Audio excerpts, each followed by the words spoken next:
Salut à tous, j'espère que vous allez bien, j'espère que tout se passe bien pour vous, que ce soit physiquement, que ce soit moralement, j'espère que ça va. Aujourd'hui j'avais envie de faire une petite vidéo pour faire passer un petit message, j'espère que ça résonnera au moins à une personne qui passera par là. J'avais juste envie de dire que dans la vie, il faut apprendre à s'écouter, à écouter cette petite voix intérieure qu'on a. Donc je vais vous partager mon parcours pour vous montrer que c'est très important en fait d'apprendre à s'écouter. Quand j'étais au lycée et que j'ai eu mon baccalauréat, j'ai hésité entre deux choses. J'avais très envie au fond de moi de faire un métier dans le milieu de la santé depuis très tôt. J'ai toujours eu cette envie de travailler dans le milieu de la santé parce que ça m'a toujours attirée. Je pense que j'ai toujours eu cette capacité à écouter les autres. J'ai énormément d'empathie. Je suis quelqu'un qui est vraiment très à l'écoute. J'arrive à me mettre à la place des autres très facilement, à les comprendre et voilà, ne pas juger les gens. Et aussi, j'avais envie de faire un parcours qui ferait plaisir à mes parents. Après, c'est comme tout enfant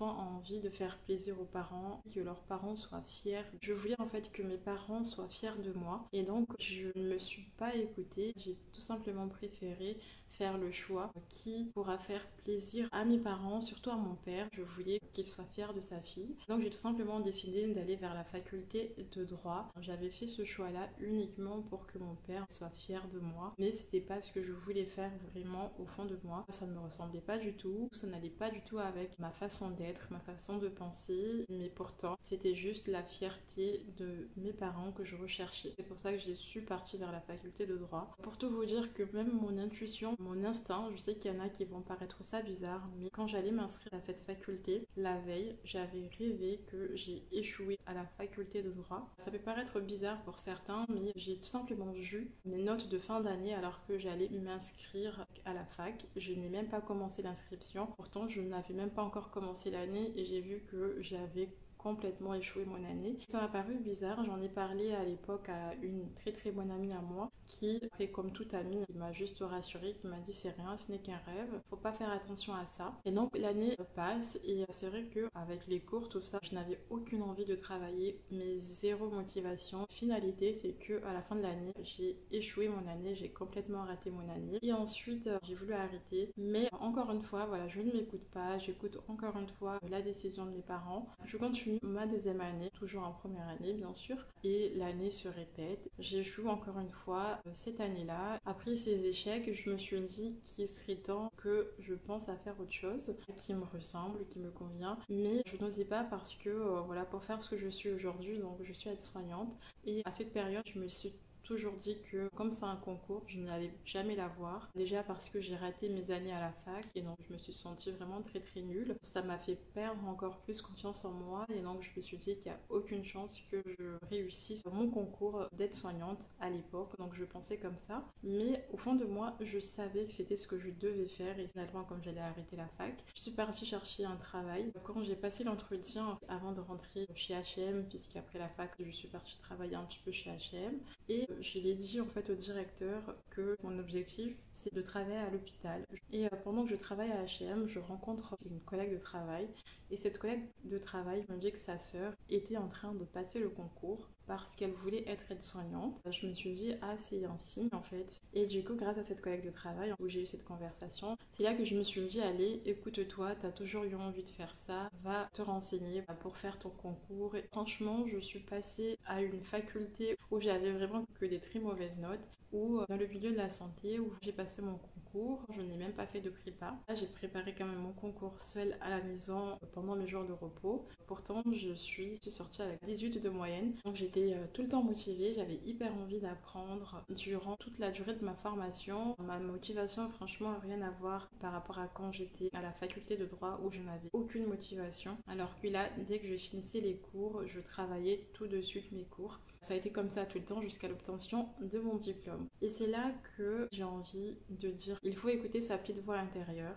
Si vous ne réussissez pas à un endroit, si vous échouez une fois, deux fois, trois fois, parce que oui, dans la vie, il faut apprendre à persévérer. Voilà, il faut se donner les moyens, il ne faut pas abandonner lorsque vous échouez du premier coup. Mais à un moment, en fait, si vous n'y arrivez pas à un endroit, c'est peut-être que c'est juste pas fait pour vous. Ça ne veut pas dire que vous êtes nul, ça veut juste dire que ce n'est peut-être pas la bonne voie pour vous et que ce qui est fait pour vous est peut-être ailleurs. Donc c'est pour ça qu'il faut apprendre à s'écouter et non pas écouter les autres. C'est vous qui devez décider en fait de ce que vous devez faire.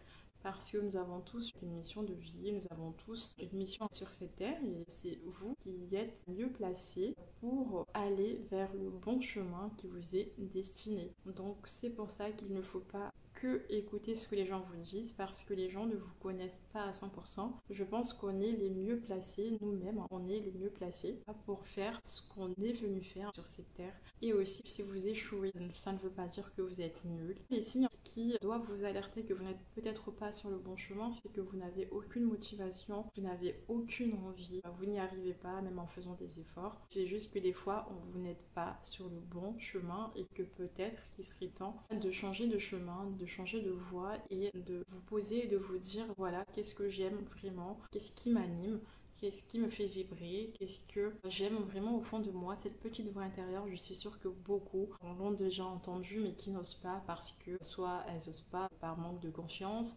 parce que soit elles ont honte, parce que encore une fois on cherche la fierté des parents. Il faut savoir que les parents, peu importe le choix qu'on fait, même si des fois ils sont déçus, ils vous aimeront quand même. Donc c'est pour ça qu'il faut apprendre à vous écouter. Si vous écoutez, vous verrez que vous allez exceller en fait. Nous ne sommes pas tous faites pour faire la même chose. Il y en a qui sont très doués avec les chiffres, en dansant, en chantant. Il y en a qui sont très doués pour la couture. Il y en a qui sont très doués pour réparer une voiture, pour réparer et démonter un ordinateur. Il en faut de tout. Nous sommes tous compétents pour une chose sur cette terre. Il suffit juste de trouver ce que c'est. Mais ça ne veut pas dire que vous êtes nul. Si vous prenez le mauvais chemin, forcément, comme ce n'est pas fait pour vous, vous allez avoir des difficultés. Alors que si vous vous trouvez sur le bon chemin, très souvent les choses vont se faire assez, pas facilement parce que rien n'est facile dans la vie, mais un peu plus simplement. Donc voilà ce que j'avais envie de vous partager aujourd'hui. Apprenez à vous écouter. J'ai su tout de suite en fait ce que je voulais faire, mais je ne me suis pas fait confiance. J'ai cherché à faire plaisir à mes proches et finalité, j'ai tout simplement cumulé des échecs sur échecs. Et à partir du moment où j'ai appris à m'écouter, les choses se sont fait beaucoup plus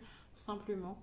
Et aussi, arrêtez de vous comparer aux gens, arrêtez de penser que ceux qui font telle étude ou tel métier sont beaucoup plus respectables que d'autres. Vraiment pas du tout, ce n'est plus du tout ma façon de penser. Ne vous rabaissez pas, apprenez à regarder les gens différemment, peu importe leur niveau d'études. Vous méritez autant de respect que la personne qui est en face de vous. Peu importe le métier qu'on fait, tout être humain en fait mérite respect. Et ça, gardez-le en tête, c'est vraiment important. Ne vous sentez pas inférieur parce que la personne a fait beaucoup plus d'années d'études que vous. Et si la personne qui fait vous sentir ça, c'est que c'est la personne en face qui a un problème et non pas vous. J'espère que cette vidéo résonnera au moins à une personne qui passera par là. Si la vidéo vous a plu, n'hésitez pas à liker et à vous abonner si vous avez envie de me suivre. Et en attendant, je vous fais plein de bisous. Prenez du temps pour vous, aimez-vous. Bisous, ciao.